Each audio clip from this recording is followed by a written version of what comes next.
नमस्कार, मेरे साथ आप देख रहे हैं न्यूज गंगा और मैं हूं निशा भारद्वाज। और आज के इस बुलेटिन में जानेंगे दोपहर 12 बजे तक की सबसे बड़ी खबरों को। तो चलिए बिना वक्त गवाए शुरू करते हैं आज दोपहर 12 बजे तक की सबसे बड़ी खबरें। ईरान से वापस लौटे भारतीयों ने बयां किए हालात। ईरान में फंसे भारतीय छात्रों को बाहर निकालने के लिए भारत सरकार ने ऑपरेशन सिंधु की शुरुआत की है। इस ऑपरेशन के तहत करीब 110 भारतीय छात्रों को ईरान से वापस भारत लाया गया। सभी छात्रों ने भारत सरकार का आभार जताया और कहा कि हमें भारत आकर बहुत खुशी हुई है। उन्होंने बताया कि ईरान में हालात बहुत नाजुक है। 4 राज्यों की 5 विधानसभा सीटों पर आज उपचुनाव। देश के 4 राज्यों की 5 विधानसभा सीटों पर आज उपचुनाव हो रहे हैं। गुजरात, केरल, पश्चिम बंगाल, पंजाब, इन 4 राज्यों में वोटिंग शुरू हो गई है। सुबह 7 बजे से शुरू हुई वोटिंग शाम 6 बजे तक चलेगी। चुनाव का रिजल्ट 23 जून को सामने आएगा। गैंगस्टर्स के बीच आई दरार। एक वायरल ऑडियो में गोल्डी बरार ने लॉरेंस बिश्नोई से अलग होने और गंगानगर में आशीष गुप्ता की हत्या में शामिल होना स्वीकार किया है। बरार ने गुप्ता को सबक सिखाने के लिए पैर में गोली मारी थी और अनमोल बिश्नोई से भी उनका संबंध खत्म हो गया है। यह ऑडियो दोनों गैंगस्टरों के बीच बढ़ती तकरार को साफ तौर पर दिखाता है। भारत और क्रोएशिया के बीच हुए कई समझौते। प्रधानमंत्री मोदी के क्रोएशिया दौरे पर भारत और क्रोएशिया के बीच कई महत्वपूर्ण समझौते हुए हैं।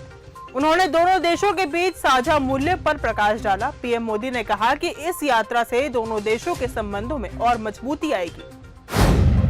राजा को धोखा देकर किससे घंटों बात करती थी सोनम रघुवंशी। इंदौर के कारोबारी राजा रघुवंशी केस में पुलिस को पता चला है कि आखिर संजय वर्मा कौन है, जिससे सोनम 25 दिन में 112 बार फोन पर बात करती थी, वो भी घंटों तक। जबकि राजा के दोस्त ने माना है कि सोनम शादी से पहले राजा को वक्त नहीं देती थी, वो उससे सिर्फ दिन में 10 मिनट ही मुश्किल से बात करती थी। आम लोगों के लिए नहीं है पेट्रोल पंप के शौचालय।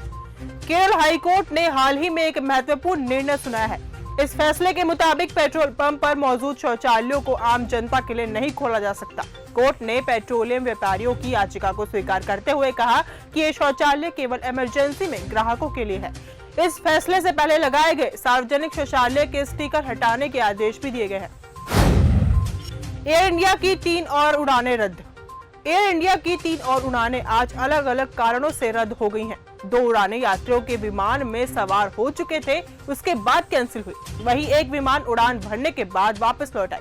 ये सभी अंतर्राष्ट्रीय उड़ानें थी। दिल्ली में पानी पर हाहाकार। आम आदमी पार्टी के दिल्ली प्रदेश अध्यक्ष सौरभ भारद्वाज ने जगह जगह पानी की किल्लत और दूषित पानी को लेकर मचे हाहाकार का मुद्दा उठाया है। उन्होंने कहा कि दिल्ली में भाजपा की सरकार बने करीब 4 महीने हो गए हैं। इन 4 महीनों में दिल्ली में पानी की समस्या को दूर नहीं कर पाई है। नोबेल शांति पुरस्कार के बदले साथ में लंच। अमेरिका के राष्ट्रपति डोनाल्ड ट्रंप ने बुधवार को पाकिस्तान के सेना प्रमुख फील्ड मार्शल आसिम मुनीर के साथ लंच किया। ट्रंप ने मुनीर को लंच पर क्यों बुलाया, व्हाइट हाउस ने इसका जवाब दे दिया है। दरअसल मुनीर ने ट्रंप को नोबेल शांति पुरस्कार देने की मांग उठाई थी, उसी के बदले उनको व्हाइट हाउस में लंच पर बुलाया गया। योगी सरकार ने लिया बड़ा फैसला। उत्तर प्रदेश के सीएम योगी आदित्यनाथ की सरकार ने लोमड़ी और सियार के हमले से होने वाली मौतों को राज्य आपदा घोषित कर दी है। अब ऐसे मामलों में मृतक के परिवारों को 4 लाख रुपए का मुआवजा दिया जाएगा।